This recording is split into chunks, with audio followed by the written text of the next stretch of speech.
The faint smell of bleach lingered in the air as Emily pushed her cleaning cart down the lavish, marble-tiled hallway of the Celestine Grand Hotel.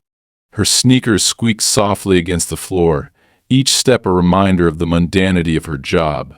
For the past 3 years she had worked here, scrubbing the surfaces of luxury that she could never dream of affording, invisible to the wealthy guests who came and went.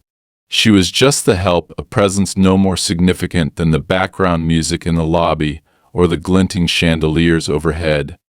Emily had learned to navigate this invisibility. It was her armor, her safety net. She didn't ask questions, didn't pry into the personal lives of the elite who stayed in the hotel's penthouse suites. Their lives were like distant planets, bright, alluring, and completely out of reach. But today, something felt different. There was an energy in the air, a tension she couldn't quite put her finger on. She glanced at her work schedule, a laminated card detailing which rooms needed her attention. Suite 1803, occupied by James Hamilton and his wife, Clara. Emily knew the name instantly. James was a renowned billionaire philanthropist, constantly featured in the news for his humanitarian projects and extravagant lifestyle. Clara was equally famous, though for different reasons. A former model turned socialite, she was a regular on red carpets, dripping in diamonds, and exuding an icy confidence that made her both admired and feared. Emily pushed her cart to the elevator, hitting the button for the top floor. As the doors closed, she took a deep breath, trying to shake off the strange sense of unease that had been clinging to her all morning. Maybe it was the rumors circulating among the staff, the whispers about an argument that had been overheard from the Hamiltons' suite the night before. James had allegedly stormed out, leaving Claire behind. While the lives of the hotel's guests were usually none of her business, something about this particular couple had always intrigued Emily. They seemed too perfect, too polished, like the porcelain vases she cleaned in the lobby. Beautiful but fragile, one wrong move away from shattering. The elevator doors slid open with a soft chime, revealing the penthouse hallway. The air was cooler here, and the silence was almost oppressive. Emily approached Suite 1803, her gloved hand resting on the door handle. She knocked twice. "Housekeeping," she called out, her voice echoing faintly in the corridor. No response. She waited a moment before unlocking the door with her master key. The suite was enormous, with floor-to-ceiling windows that offered a breathtaking view of the city skyline. The late morning sunlight streamed in, casting long shadows across the plush furniture and pristine white carpets. Emily stepped inside, her practiced eyes scanning the room for any obvious messes. But instead of the usual disarray of clothes, wine glasses, or half-eaten room service trays, the space felt off. On the coffee table sat a sleek leather case, partially open. Its contents, a stack of papers, and a small black USB drive, were slightly askew, as if someone had rifled through them in a hurry. Emily frowned. It wasn't unusual for guests to leave personal items out, but something about the way this case was positioned felt careless, almost like a signal. She hesitated, torn between her instinct to stay invisible and the gnawing curiosity tugging at her. She moved closer, her footsteps muffled by the thick carpet. A single sheet of paper had slipped out of the case. The edges were slightly crumpled, and bold red text was printed across the top, "Confidential Project Westford." Beneath it, a list of names and dates, some of them circled. Emily's breath caught. She didn't recognize most of the names, but one jumped out at her, Margaret Davies. Emily's hands trembled slightly as she stared at the name. Margaret Davies was her mother. Or rather, she had been. Margaret had died when Emily was 13, in a car accident that had always seemed strange. The official report had blamed it on brake failure, but there were whispers, neighbors muttering about how Margaret had been involved in something dangerous, something she shouldn't have been part of. Emily had spent years trying to forget those rumors, to push the memory of her mother's death into the farthest corners of her mind. But now, here was her name, printed in bold, undeniable letters on a document in James Hamilton's suite. Before she could process the implications, the sound of voices snapped her back to reality. Someone was coming. Emily quickly stepped back from the table, her heart pounding. The door to the master bedroom opened, and Clara emerged, her presence as commanding as ever. She was on the phone, her tone sharp and clipped.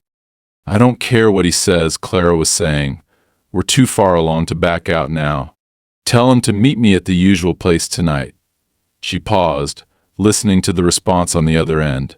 Then her voice dropped to a cold whisper. "If he doesn't cooperate, make him understand what's at stake, and remind him that I don't make idle threats." Emily ducked behind a nearby sofa, her breath coming in shallow gasps. Her mind raced. Who was Clara talking about? What was this Project Westford? And why was her mother's name on that list? She peeked over the edge of the sofa, watching as Clara ended the call and strode across the room. The leather case caught her attention, and Clara moved to close it, her manicured fingers brushing over the USB drive before slipping it into her pocket. Emily's instincts screamed at her to leave, to get out of the suite before Clara noticed she was there. But just as she began to inch toward the door, Clara froze. Her eyes scanned the room, narrowing slightly as if she sensed she wasn't alone. "Is someone there?" Clara called out, her voice icy and commanding. Emily's heart hammered in her chest. She pressed herself flat against the floor, willing herself to be invisible. After a long, tense moment, Clara seemed to dismiss the thought. She grabbed her purse and left the suite, her heels clicking sharply against the marble floor.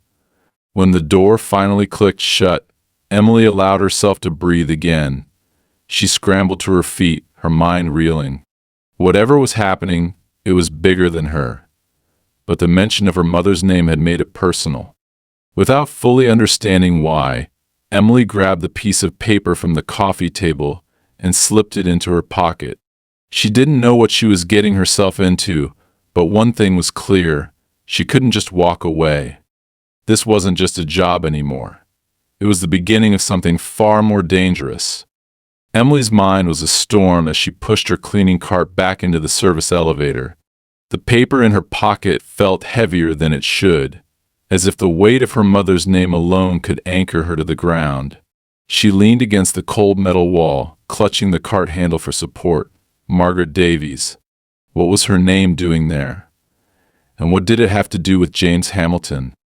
The memory of Clara's chilling voice on the phone looped in her mind like a haunting melody. If he doesn't cooperate, make him understand what's at stake. There was a venom in those words, a sense of finality that sent shivers down Emily's spine. This wasn't the idle drama of a wealthy socialite. Clara was planning something dangerous, something irreversible. And James, where was he? The rumors among the staff about his sudden disappearance now felt less like gossip and more like a red flag. The elevator dinged as it reached the service floor. Emily stepped out and quickly pushed the cart into the supply room, her hands trembling as she closed the door behind her. She had to think. But the more she tried to make sense of what she'd found, the more the questions piled up. Why was her mother's name listed among strangers? Why did Clara have that file? And what in the world was Project Westford? Her first instinct was to go to her supervisor, but the idea dissolved almost as quickly as it appeared. Mrs. Cooper, the head housekeeper, was notoriously rigid and utterly uninterested in anything beyond cleaning schedules. She'd probably tell Emily to stop snooping and mind her own business. Worse, if Clara found out she'd taken the document, Emily could lose her job, or worse. Emily reached into her pocket and unfolded the paper, her eyes scanning the names again. Most of them were unfamiliar, but as she read them aloud in her head, she noticed a pattern. Many of the surnames McAllister, Varga, Chen had been plastered across tabloids in recent months, attached to stories of high-profile scandals or mysterious disappearances. The last name on the list, Margaret Davies, was circled in red, as if it were the most important one. Her thoughts were interrupted by the sudden buzz of her phone in her apron pocket. She pulled it out and saw a message from her sister's nurse. "Emily, there's been a change in Megan's condition. Call me when you can." Her breath caught in her throat. Megan, her little sister, the reason she took this job in the first place. After their mother's death, Emily had become her guardian, sacrificing every dream she'd ever had to ensure Megan had a chance at a better life. But a freak car accident 2 years ago had left Megan in a coma, and every day since had been a battle for survival financially and emotionally. Emily's first instinct was to call the nurse back immediately, but her hand froze over the screen. If Megan was connected to this somehow, if Clara and that file had anything to do with the accident, then walking away now wasn't an option. She tucked the phone back into her pocket, took a deep breath, and made her decision. She needed answers. And there was only one place to start: James Hamilton's suite. Later that evening, Emily found herself back in the penthouse hallway. The cleaning schedule showed that Suite 1803 wasn't due for another round of housekeeping until the next morning, which meant no one would question why she was up here. But her presence felt conspicuous, her every step an echoing announcement in the silent corridor.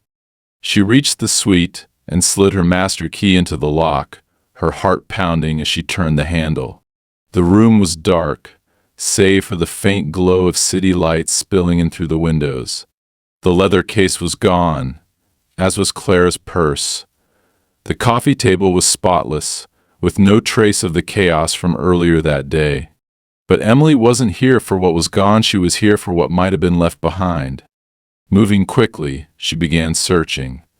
She rifled through drawers, flipped through the magazines stacked neatly on the desk, and even checked under the sofa cushions. Nothing. For a moment she considered giving up. But as she turned to leave, something caught her eye, a faint glow coming from the bedroom. Emily followed the light to its source, a tablet left charging on the nightstand. She hesitated, her fingers hovering over the screen. "You're already in this too deep," she told herself. With a deep breath, she tapped the screen. The tablet was unlocked, its home screen displaying a folder labeled simply Private. Emily opened it, revealing a series of documents, videos, and audio files. She selected the first video, her pulse quickening as the screen came to life. The footage was grainy but clear enough to show James Hamilton sitting in a dimly lit room. His face was pale, his expression tense. Across from him sat a man Emily didn't recognize, his features sharp and menacing. The man leaned forward, his voice low but audible. "You think you can just walk away?" he said. "You're in this as deep as the rest of us, James. If you back out now, you're a dead man." James didn't respond, but the flicker of fear in his eyes was unmistakable. The video ended abruptly, leaving Emily with more questions than answers. She tapped on an audio file next, her stomach knotting as James's voice filled the room. "Clara doesn't know," he said, his tone strained. "She thinks she's in control, but she's just another pawn in this. If I can get the evidence to the authorities before they find out, maybe there's still a way out." Emily's breath hitched. Clara wasn't just a manipulative wife, she was part of something much bigger, something James had been trying to escape. Her thoughts were interrupted by a sudden noise, the unmistakable click of the suite's front door opening.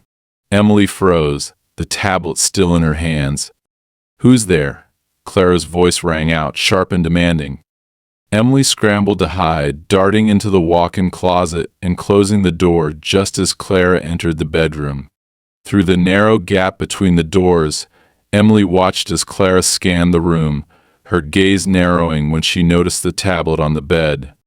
Clara picked it up, her expression darkening as she scrolled through the files. "Stupid," she muttered under her breath. "So stupid." She grabbed the tablet and stormed out of the room, slamming the door behind her. Emily stayed frozen in place, her heart racing. She waited several minutes before daring to step out of the closet, every nerve in her body screaming at her to leave. But as she turned to go, something on the floor caught her eye, a small, silver USB drive lying half hidden under the bed. Clara must have dropped it in her haste. Emily hesitated for only a second before scooping it up and slipping it into her pocket. She had no idea what was on it, but if it was important enough for Clara to keep hidden, it was important enough for Emily to take. As she slipped out of the suite and back into the elevator, Emily's mind raced. The USB drive could hold the answer she was looking for about James, about Clara, and about her mother. But whatever was on it, one thing was certain: she wasn't invisible anymore. The storm she'd stumbled into was bigger than she'd imagined, and it was only just beginning. Emily gripped the USB drive tightly in her hand as she slipped out of the service elevator and onto the cold, dark streets outside the Celestine Grand Hotel. The city bustled around her, its usual rhythm of car horns, laughter, and distant sirens oddly muted in her ears. Her thoughts were a whirlwind: Clara's sinister words, the video of James's tense conversation, the cryptic file she had glimpsed on the tablet, and now the USB drive in her pocket. What was on it? Evidence of James's connection to Project Westford. Proof of Clara's machinations. Or something even more damning? Whatever it was, Emily knew one thing for certain: she had crossed a line. If Clara realized the drive was missing, Emily's life wouldn't just be at risk, it would be over. She stopped under the flickering light of a street lamp, her breath visible in the cold air. She needed to see what was on the drive, but doing it at the hotel would be suicidal. Clara's reach was everywhere, and Emily couldn't trust anyone there. After a moment's hesitation, she pulled out her phone and texted the one person she knew might help her. "I need your laptop. Urgent. Can I come over?" The reply came quickly. Always. "What's going on?" Emily didn't respond. She couldn't risk explaining over text. Instead, she flagged down a cab and gave the driver the address of her closest friend, a tech-savvy bartender named Zoe. If anyone could help her unlock the secrets of the USB drive, it was Zoe. 20 minutes later, Emily was sitting on Zoe's worn-out couch, the USB drive in her trembling hand. Zoe, with her purple-streaked hair and an oversized hoodie, sat cross-legged on the floor, her laptop open and waiting. "You're freaking me out," Zoe said, eyeing the drive.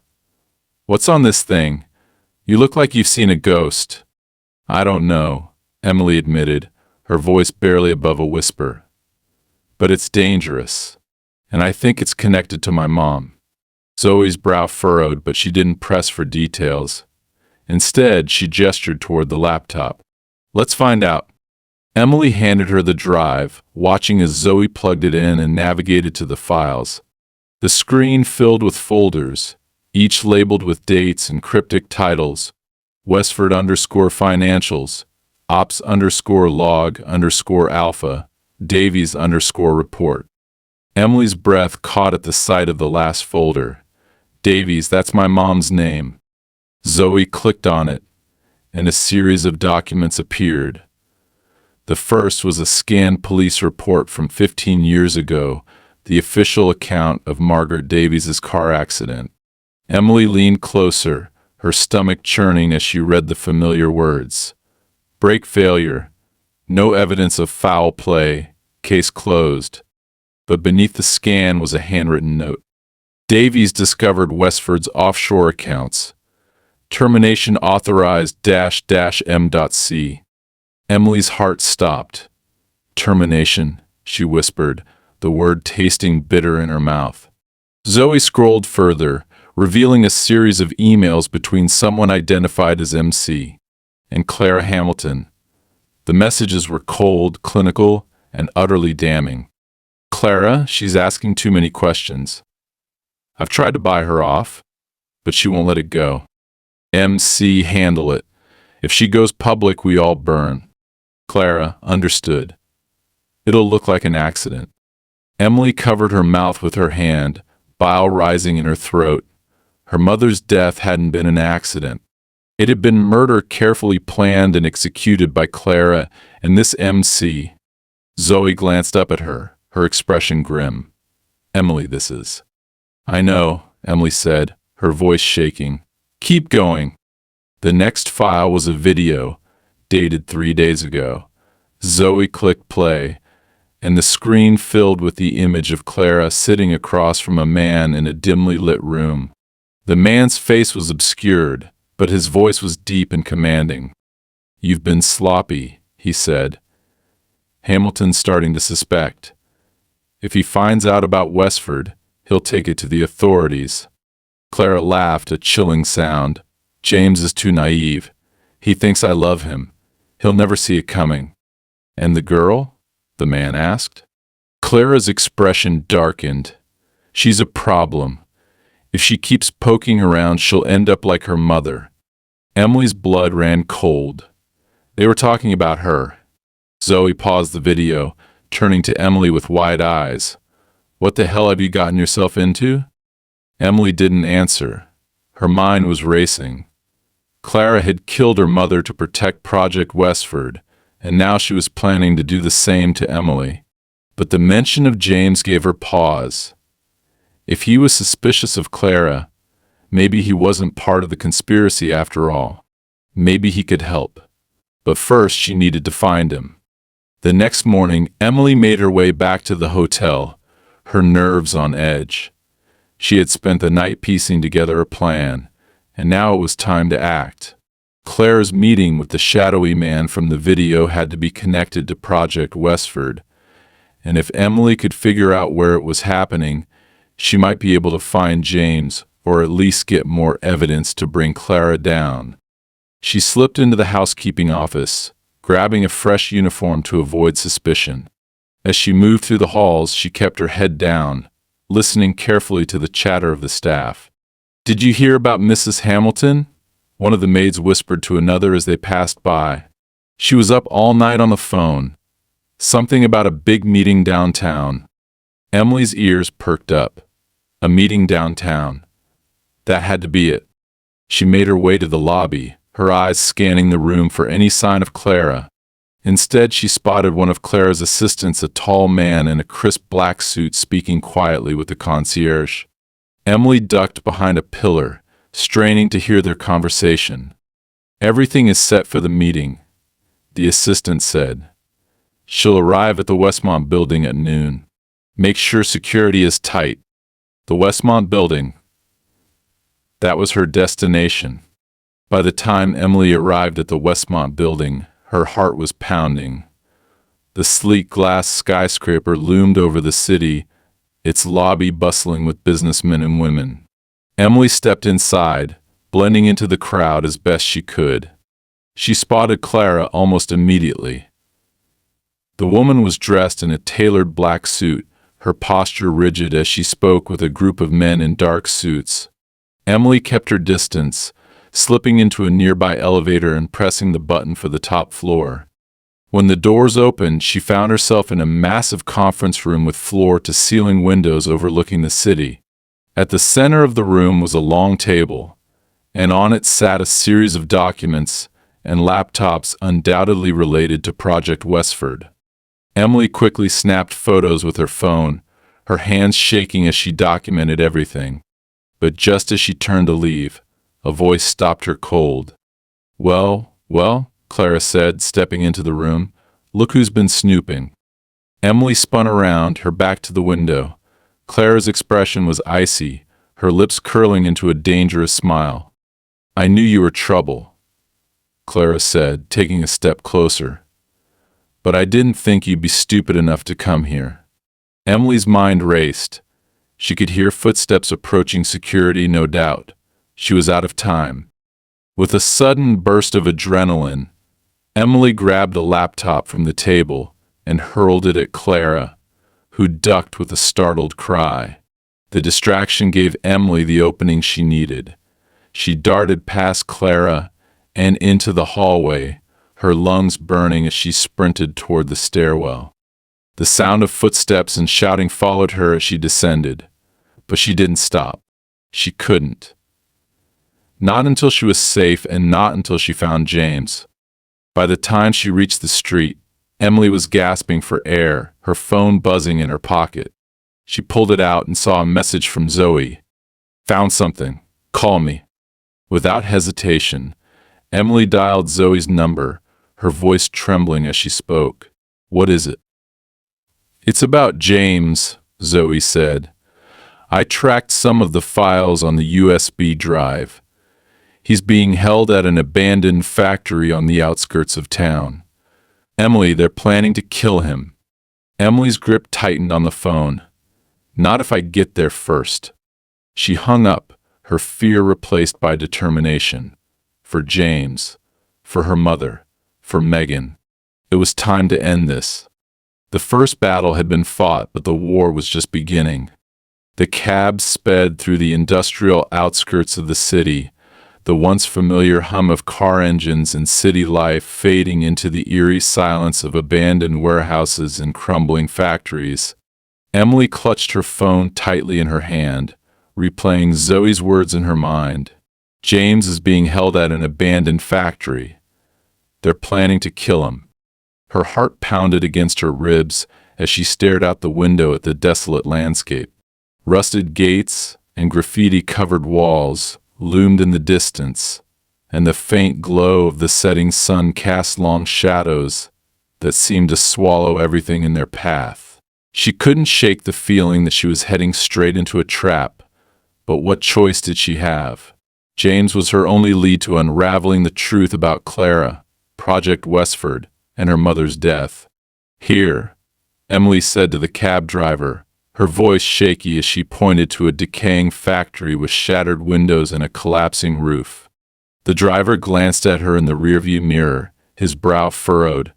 "You sure about this? This area isn't safe, especially for someone like you." "I'll be fine," she said, though her trembling hands betrayed her confidence. She handed him a wad of cash, enough to keep him from asking questions, and stepped out of the cab. As the car pulled away, Emily felt a chill of the evening settle over her. The factory loomed before her like a sleeping beast, its jagged edges and darkened interior promising danger. She took a deep breath and slipped through a gap in the chain-link fence, her eyes scanning for any sign of movement. Inside, the air was heavy with the smell of rust and decay. Broken machinery littered the floor, and the faint sound of dripping water echoed through the cavernous space. Emily crept forward, her footsteps silent on the dusty concrete. She kept her phone's flashlight low, illuminating just enough to avoid tripping over debris. It didn't take long to find the room Zoe had described. The faint flicker of fluorescent lights spilled from a doorway up ahead, and the sound of muffled voices reached her ears. Emily pressed herself against the wall, inching closer until she could make out what they were saying. "Everything's ready," a man's voice said, low and gravelly. "We'll make it look like he tried to escape. An unfortunate accident." "You'd better hope it's convincing," Clara's voice cut through the air, sharp and venomous. "The police are already sniffing around. If this goes wrong, it's your head on the line, not mine." Emily's breath caught in her throat. Clara was here.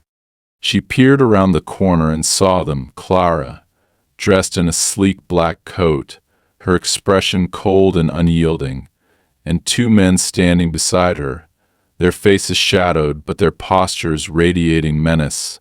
Behind them, tied to a chair in the center of the room, was James. His head hung low, his face battered and bruised. Blood stained the collar of his once pristine shirt, and his wrists were bound tightly behind him. But even in his weakened state, there was a defiance in his posture, a silent refusal to give Clara the satisfaction of seeing him break. Emily's stomach churned at the sight. She wanted to run to him, to untie him and drag him out of this nightmare, but she knew she couldn't. Not yet. She needed a plan. Once this is done, Clara continued, her tone businesslike, we move forward with the next phase. Westford will be untouchable, and I'll finally be rid of him. Emily clenched her fists, anger boiling in her veins. Clara spoke about James's life as if it were a mere inconvenience, a loose end to be tied up. One of the men nodded. And the girl? Clara's lips curved into a cruel smile. Emily. She's resourceful, I'll give her that. But she's also predictable. If she's smart, she'll keep her nose out of this. If not, she shrugged. We'll deal with her, just like we dealt with her mother. The room spun around Emily, her vision narrowing as Clara's words hit her like a physical blow. Clara didn't just murder her mother, she knew exactly who Emily was, and had been watching her this whole time. Emily's fingers brushed against the USB drive in her pocket, a small but powerful reminder of why she was here. She couldn't let Clara win. Emily backed away from the doorway, her mind racing. She needed to act fast. Every second she hesitated brought James closer to death, and Clara closer to solidifying her grip on Project Westford. She pulled out her phone and texted Zoe. I found them. I need a distraction. Anything. Zoe's reply came almost instantly on it. Give me 5 minutes. Emily didn't know what Zoe had planned, but she trusted her. In the meantime, she had to get closer. She slipped into the shadows, navigating the maze of machinery and rubble, until she found herself behind a stack of rusted crates. From here, she could see the entire room. Clara paced back and forth, her stiletto heels clicking against the concrete, while the two men stood like sentinels beside James. Do it, Clara said, her voice cutting through the tension like a knife. Make it quick. One of the men stepped forward, pulling a gun from his waistband. James lifted his head, his eyes locking onto Clara's with a mixture of anger and disgust. You'll never get away with this, he said, his voice hoarse but steady. Clara laughed, a sound devoid of humor. Oh, James, you still think the world works in your favor. But this isn't your story anymore. It's mine. The man raised the gun, his finger hovering over the trigger. And then, all hell broke loose. The factory was suddenly flooded with blaring alarms, the shriek of sirens echoing through the space. Red strobe lights flashed from hidden corners, casting everything in a surreal, chaotic glow. Clara spun around, her composure cracking for the first time. What the hell is that? She snapped. Emily didn't wait to find out. While Clara and the others were distracted, she darted out from behind the crates, her focus solely on James. Hold on, she whispered as she reached him, fumbling with the knots binding his wrists. James's eyes widened in surprise. Emily? What are you? Later, she interrupted, her fingers working frantically. The ropes finally gave way, and James groaned as he flexed his stiff limbs. Emily helped him to his feet, supporting his weight as they stumbled toward the exit. Stop them, Clara's voice rang out, furious and desperate. Emily glanced over her shoulder and saw the two men charging toward them, their faces twisted in rage. She ducked as one of them swung at her, narrowly avoiding the blow.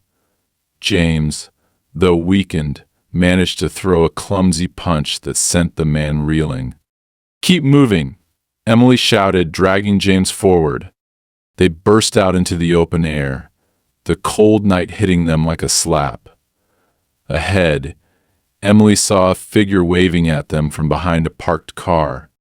Over here, Zoe shouted, her voice cutting through the chaos. Emily and James stumbled toward her, collapsing into the back seat as Zoe slammed the car into gear. The tires screeched against the pavement as they sped away, leaving the factory and Clara behind. The car was silent as Zoe drove, her knuckles white against the steering wheel. Emily sat beside James, pressing a clean cloth against the gash on his forehead. "Thank you," he murmured, his voice barely audible. Emily shook her head. "Don't thank me yet. We're not out of this." James leaned back, his eyes closing as exhaustion overtook him. Emily turned to Zoe, her mind racing with questions. "Those alarms," she said. "How did you—" "Simple hack," Zoe replied, her tone casual despite the tension. "That factory had an old security system. It wasn't hard to trigger the failsafes remotely. You're welcome, by the way." Emily managed a weak smile. "You're a lifesaver." Zoe's expression darkened. "Maybe. But you just made some very dangerous enemies." Emily glanced at James, his bruised face a stark reminder of what they were up against. Clara wouldn't stop until she got what she wanted, and now Emily was more certain than ever that her mother's death, Megan's accident, and James's imprisonment were all connected. The USB drive burned in her pocket, a small but powerful symbol of the secrets that had started this whole mess. Whatever Clara was hiding, Emily knew one thing for certain: she wouldn't stop until she uncovered the truth. But for now, she had to survive. The war with Clara and Project Westford was far from over, and the stakes had never been higher. The safe house Zoe had driven them to wasn't much a run-down apartment above a shuttered laundromat on the edge of the city. The faint smell of detergent still clung to the air, mingling with the mustiness of disuse.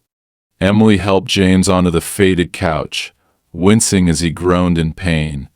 His face was pale, and the bruises on his jawline had darkened to an angry purple. Zoe locked the door behind them, triple-checking the deadbolt before peering out through the window blinds. "We should be safe for now," she muttered, "but we need to talk about what's next." Emily nodded, her eyes darting between Zoe and James. "She won't stop," she said, her voice low. "Clara knows I have the USB drive. She's going to come after us." James shifted, wincing as he propped himself up against the arm of the couch. "She's always been relentless," he said, his voice hoarse. "But this is different. Clara's never acted this recklessly before." Emily knelt in front of him, her expression urgent. "James, I need you to tell me the truth. What is Project Westford? And what does it have to do with my mother?" James's eyes flickered with recognition at the mention of Emily's mother, but his lips pressed into a tight line. He glanced at Zoe, then back to Emily. "It's not safe to talk about it here." "Then when—" Emily snapped, frustration bubbling to the surface. "Because Clara is out there, plotting God knows what, and we're running out of time." James hesitated, then sighed heavily. "Westford is a cover," he admitted. "A network of shell companies designed to funnel money into illegal operations. At first it was just tax evasion, but then it grew into something darker. Human trafficking, arms deals, political blackmail, you name it. I didn't know what I was involved in at first, but once I found out, I tried to back out." "And Clara?" Emily asked, her heart pounding. "She's the mastermind," James said bitterly. "I thought I was the one funding charities and building a better world, but she was using my money to fund Westford behind my back. When I confronted her, she threatened to frame me, to ruin me." Emily's blood ran cold. This wasn't just about greed or betrayal, this was a criminal empire. "And my mother?" she pressed, her voice trembling. James's gaze softened with regret. "She was a whistleblower," he said quietly. "She discovered Westford's offshore accounts and tried to expose them. Clara saw her as a threat and dealt with her." Emily's hands balled into fists. "She murdered my mother," she said, her voice shaking with rage. "And now she's trying to do the same to me." "Emily," Zoe interrupted, her tone urgent. "We've got a problem."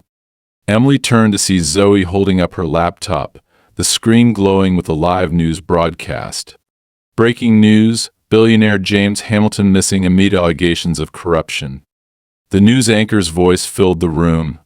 James Hamilton, CEO of Hamilton Enterprises, is currently the subject of an international investigation into alleged financial crimes linked to offshore accounts and fraudulent charities. Sources close to the case suggest Hamilton may be attempting to evade authorities.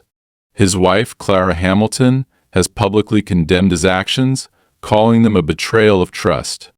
That lying Emily started, but Zoe cut her off. There's more. She turned up the volume. The broadcast cut to footage of Clara at a press conference, her eyes red-rimmed as she clutched a tissue in one hand. "I'm devastated by these revelations," Clara said, her voice trembling. "I never imagined the man I loved could do something so horrible. My heart goes out to everyone affected by his actions." Emily stared at the screen in disbelief. Clara had turned the tables, framing James as the villain while painting herself as the victim. "She's setting you up," Emily said, turning to James. "She's taking everything from you, your reputation, your money, your life." James's jaw tightened. "She won't get away with this." The next few hours were a blur of planning and tension. James, though weak, began outlining what he knew about Clara's operations, while Zoe worked on decrypting the remaining files on the USB drive. Emily paced the room, her mind racing with possibilities. "We need to get this to the authorities," she said, breaking the silence. "And say what?" James countered. "That I'm innocent. They won't believe me. Not with Clara controlling the narrative." "Then we need to flip the script," Emily said. "Expose her before she can do any more damage." Zoe looked up from her laptop, her expression grim. "I found something," she said. "There's a meeting scheduled tomorrow night. High-level players in Westford. Clara's name is all over it." Emily's heart leapt. "Where?" "An old estate outside the city," Zoe said. "If we can get in and record what they're saying, it could be enough to blow the whole operation wide open." James frowned. "It's too dangerous. They'll have security. And if Clara sees you—" "She won't," Emily interrupted. "I'll blend in.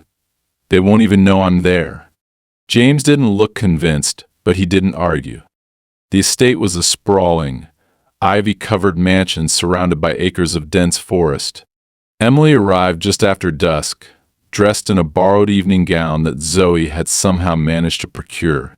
Her heart pounded as she stepped out of the car, the sound of laughter and clinking glasses drifting from the house. She joined the stream of guests entering the estate, her eyes scanning the crowd for any sign of Clara. Security was tight, with guards stationed at every entrance, but they barely glanced at her as she passed. Inside, the grand foyer was a dazzling display of Wealth crystal chandeliers, marble floors, and artwork that probably cost more than her entire life's earnings. Emily kept her head down, slipping through the crowd toward the back of the house. Zoe had given her a small recording device disguised as a brooch, and she fiddled with it nervously as she made her way to the study where the meeting was supposed to take place. She found the room easily a dimly lit library with walls lined with leather-bound books. Through the cracked door, she could see Clara sitting at the head of a long table, surrounded by a group of men and women in expensive suits. "We're moving forward as planned," Clara said, her tone commanding. "Hamilton is out of the picture, and the authorities are none the wiser. By the time they realize what's happening, it'll be too late." "What about the girl?" one of the men asked. Clara's expression darkened. "She's been a nuisance, but she won't be a problem for much longer." Emily's blood ran cold. Clara was talking about her. She pressed herself against the wall, her hands trembling as she adjusted the brooch to ensure it was recording. The conversation continued, the group discussing offshore accounts, bribes, and political favors with a casualness that made Emily's stomach turn. But just as she was about to leave, the floorboard beneath her creaked. The room went silent. "Who's there?" Clara called out, her voice sharp. Emily froze, her heart pounding in her chest. "Check the hallway," Clara ordered. Emily turned and bolted, her heels echoing against the marble floor as she sprinted toward the nearest exit. Behind her, she heard the sound of footsteps and shouting. "She's here. Find her." Emily's lungs burned as she ran, weaving through the crowd of unsuspecting guests. She spotted an open window and didn't hesitate, climbing out and landing awkwardly in the bushes below. The cold night air hit her like a slap, but she didn't stop. She tore through the forest, branches clawing at her skin, until she reached the edge of the property where Zoe was waiting in the car. "Drive?" Emily shouted as she jumped in. Zoe didn't ask questions, slamming her foot on the gas and speeding away. Back at the safe house, Emily replayed the recording, her hands still trembling. The evidence was damning proof of Clara's involvement in Westford and her plans to eliminate James and Emily. But as she listened to Clara's voice, a chilling thought struck her. Clara wasn't just ruthless, she was smart. And if she knew Emily was still alive, she wouldn't stop until she finished what she started. The game had changed, and Emily knew one thing for certain: she couldn't run forever. If she wanted to end this, she'd have to confront Clara head-on. And this time, she wouldn't back down. The city was a blur of lights and shadows as Emily rode in the backseat of Zoe's car, her jaw set with determination. The recording device sat heavy in her pocket, a small but undeniable piece of evidence that could finally expose Clara and destroy Project Westford. But even as she clutched it tightly, doubt gnawed at the edges of her resolve. Clara wouldn't go down without a fight. "I still think this is insane," Zoe said from the driver's seat, her voice tense. "We should hand this over to the authorities and let them deal with it." "They won't act fast enough," Emily replied, her tone sharp. "Clara has too much power. She'll bury this before they even look at it." Zoe glanced at her in the rearview mirror, her brow furrowed. "So what's the plan, exactly?" "Just stroll into Clara's charity gala and confront her in front of everyone." "Not just her," Emily said, pulling out her phone. On the screen was a live stream she had set up, linked to the recording device. "Everyone watching." The gala was Clara's crown jewel, an annual event held in the opulent ballroom of the Celestine Grand Hotel. Politicians, celebrities, and business moguls flocked to the event every year, all under the guise of supporting Clara's faux charity initiatives. If Emily could expose her there, with the entire elite of the city and the world watching, Clara's empire would crumble. "Emily," James said weakly from the passenger seat, his voice hoarse but steady. "She'll be ready for you. She knows you're a threat now." "I know," Emily replied, "but I'm done running. It's time to end this." The hotel lobby was a spectacle of wealth and decadence. Guests in designer gowns and tailored tuxedos milled about, sipping champagne and exchanging hollow pleasantries. Emily blended into the crowd as best she could, her borrowed evening gown a far cry from the polished looks of the attendees. She spotted Clara immediately. The woman stood near the grand staircase, dressed in a floor-length silver gown that sparkled under the chandelier's light. She was the picture of composure, her laughter ringing out as she charmed a circle of admirers. Emily's stomach churned at the sight. Clara had turned deception into an art form, masking her ruthlessness with poise and grace. But tonight, Emily would tear away the mask. She slipped through the crowd, making her way toward the stage where a podium had been set up for Clara's speech. She kept her head down, careful not to draw attention, but her pulse quickened as she felt the weight of the recording device in her pocket. "Zoe," Emily whispered into the earpiece hidden beneath her hair. "Are we live?" "Streaming to every major platform," Zoe replied. "Your mic is hot. Just say the word." Emily's grip tightened around the device. This was it, the moment everything had been building toward. Clara stepped onto the stage to a smattering of polite applause, her smile radiant as she addressed the crowd. "Ladies and gentlemen," she began, her voice warm and confident. "Thank you for joining us tonight. Your generosity and support have made it possible for us to continue our mission of building a better world." The crowd murmured in approval, their admiration palpable. Emily edged closer to the stage, her heart hammering in her chest. "For years," Clara continued, "we've worked tirelessly to bring hope and opportunity to those who need it most. And tonight, I'm proud to announce a new initiative that will." "Enough." Emily's voice cut through the air like a knife, stopping Clara mid-sentence. Gasp rippled through the crowd as all eyes turned to Emily. She stepped forward, her shoulders squared and her gaze fixed on Clara. "Your initiative is a lie," Emily said, her voice steady despite the adrenaline coursing through her veins. "Just like everything else you've ever done." Clara's smile faltered, but only for a moment. She recovered quickly, her expression one of calculated concern. "I'm sorry," she said, tilting her head slightly. "Do I know you?" "You know exactly who I am," Emily shot back. "And you know what you've done." The room buzzed with murmurs as guests exchanged confused glances. Clara's charm was slipping, cracks forming in her polished exterior. "I don't know what you're talking about," Clara said, her tone icy. "But if you have a grievance, this isn't the place for it." "Oh, I think it is," Emily said, pulling the recording device from her pocket. She held it up for the crowd to see, her voice rising with conviction. "You've spent years hiding behind your charities, using them as a front for your crimes. But tonight, the truth comes out." Clara's eyes narrowed, her mask of civility dropping entirely. "You're making a mistake," she said, her voice low and threatening. "Maybe," Emily said, pressing a button on the device. "Let's find out." The room fell silent as Clara's voice filled the air, the damning recording playing over the ballroom's sound system. "We're moving forward as planned.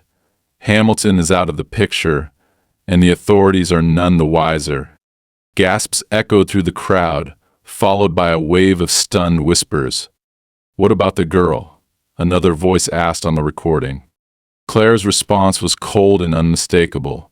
"She's been a nuisance, but she won't be a problem for much longer."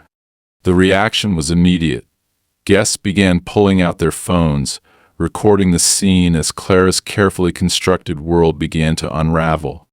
"You little," Clara hissed, her composure cracking as she lunged toward Emily. But before she could reach her, James stepped forward, his voice ringing out above the chaos. "It's over, Clara," he said, his tone filled with quiet determination. "You've hurt too many people. This ends now." Clara froze, her eyes narrowing as she turned to face him. "You think this changes anything?" she spat. "You think they'll believe you over me?" "They don't have to believe me," James replied, gesturing to the cameras and phones pointed at them. "The world is watching." Clara's gaze darted around the room, her confidence crumbling as she realized the depth of her exposure.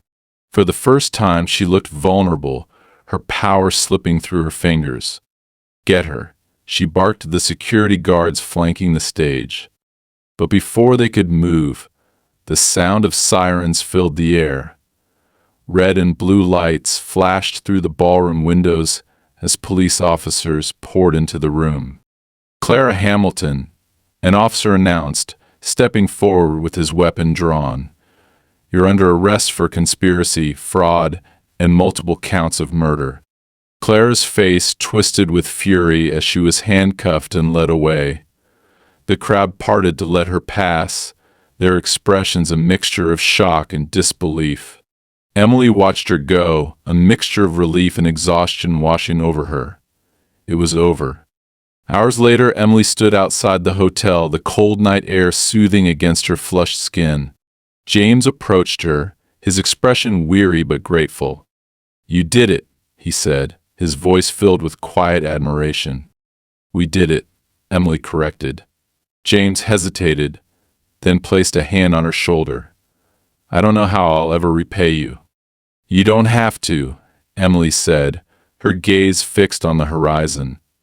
"Just make sure the people Clara hurt get justice." James nodded, his resolve clear. I will. As the first light of dawn broke over the city, Emily felt a sense of closure she hadn't thought possible. Her fight with Clara was over, but her journey wasn't. She still had questions about her mother, about the true extent of Westford's reach, but for now, she allowed herself a moment of peace. The battle had been won, but the war for justice was just beginning. The city buzzed with the aftermath of Clara's dramatic fall. News outlets ran endless loops of her arrest, juxtaposing her glamorous public image with the damning recordings Emily had revealed at the gala. For days, headlines screamed of her betrayal of Project Westford and of the lives destroyed by her ambition. Clara's name became synonymous with scandal, her empire dismantled in a matter of hours. But for Emily, the end of Clara's reign was just the beginning of a new chapter. The safe house felt strangely quiet as Emily packed her meager belongings into a worn duffel bag. Zoe sat cross-legged on the couch, her laptop open as she scanned the latest reports. They're digging deep into Westford's finances, Zoe said, her tone triumphant. Half the board members are already in custody. Looks like the evidence on that USB drive was the final nail in the coffin. Emily nodded, her focus on folding a threadbare sweater. And Clara, she asked without looking up. Zoe sighed. She's still refusing to talk. But with everything we handed over, they don't need her confession. She's going away for life. Emily felt a flicker of satisfaction, but it was tempered by exhaustion. Clara was gone, but the damage she'd done couldn't be undone. Her mother's death, Megan's accident, the countless lives ruined by Westford, it all lingered like a shadow. Have you decided what's next? Zoe asked, breaking the silence. Emily hesitated. I don't know yet, she admitted. I just need some time to figure things out. Zoe smiled faintly. Well, wherever you go, you'll have me to back you up. Emily gave her a small, grateful nod.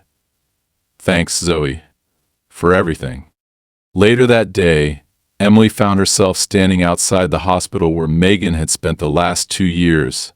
The sterile smell of antiseptic hit her as she walked through the lobby, but she barely noticed. Her mind was on the folder in her hands, a final gift from James before they parted ways. Inside the folder were details about the accident that had put Megan in a coma.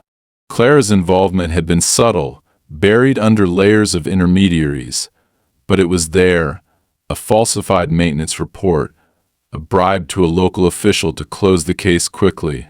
Megan had been collateral damage, another casualty of Clara's relentless pursuit of power. Emily entered Megan's room, her heart aching as she took in the familiar sight of her sister lying motionless in the bed.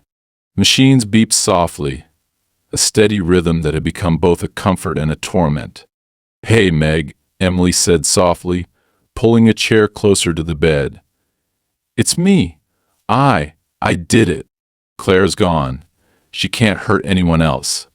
Her voice wavered, but she forced herself to keep going. I know you'd probably tell me to let it go, to move on, but I couldn't. Not after everything she did to you. To Mom. Someone had to stop her. Emily reached out, taking Megan's hand in hers. It was warm, but limp, unresponsive. I don't know what's next, Meg, but whatever it is, I'll keep fighting. For you. For Mom. She sat there for a long time, the weight of the past 2 years pressing down on her. But as she looked at Megan, she felt a spark of hope.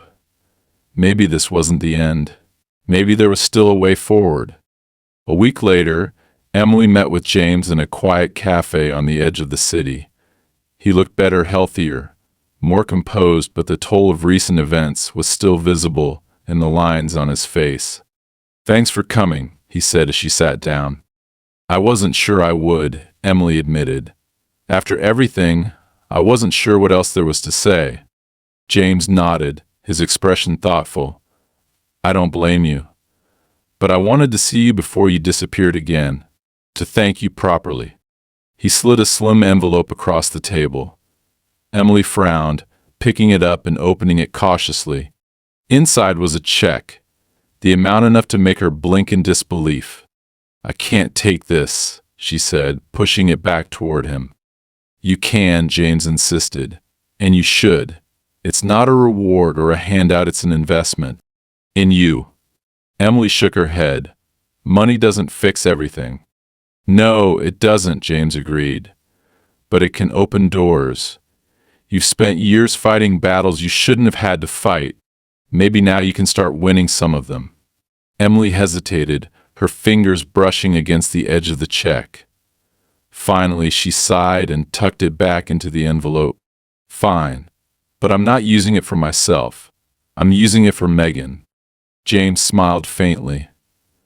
"That sounds like the right choice." The next few weeks passed in a blur of change.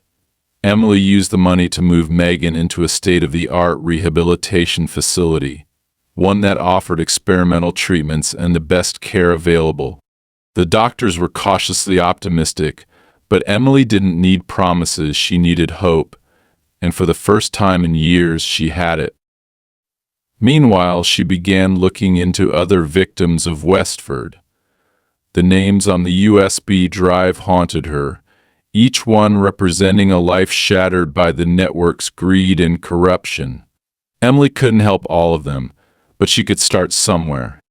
One rainy evening, Emily found herself standing outside an unassuming office building with a handwritten sign in the window, "Davies Investigations." The paint on the sign was still fresh, the letters slightly uneven from her unsteady hand, but it was hers. The office was small, a desk, a filing cabinet, and a second-hand computer, but it felt like the first real step towards something meaningful. Zoe leaned against the doorframe, a smirk on her face. "So, you're officially a detective now?" "Not quite," Emily replied, grinning, "but I figure if anyone needs help exposing liars and cheats, I'm the right person for the job." Zoe chuckled. "You'll do great." Emily looked around the office, a sense of pride swelling in her chest. It wasn't much, but it was a start. Months later, as Emily sat at her desk reviewing a case file, her phone buzzed. She glanced at the screen, her heart skipping a beat when she saw the caller ID, Megan's doctor. She hesitated for a moment before answering. "Hello?" "Emily," the doctor said, his tone cautious but hopeful. "There's been progress. Megan's showing signs of increased brain activity. It's still early, but we think she might be waking up." Emily's breath caught in her throat, tears springing to her eyes. "Thank you," she whispered. As she hung up, Emily looked at the framed photo of her and Megan on the desk, taken years before their lives had been turned upside down. For the first time in what felt like forever, she allowed herself to hope for a better future. The battle against Clara was over, but Emily's fight for justice and for the people she loved was only just beginning.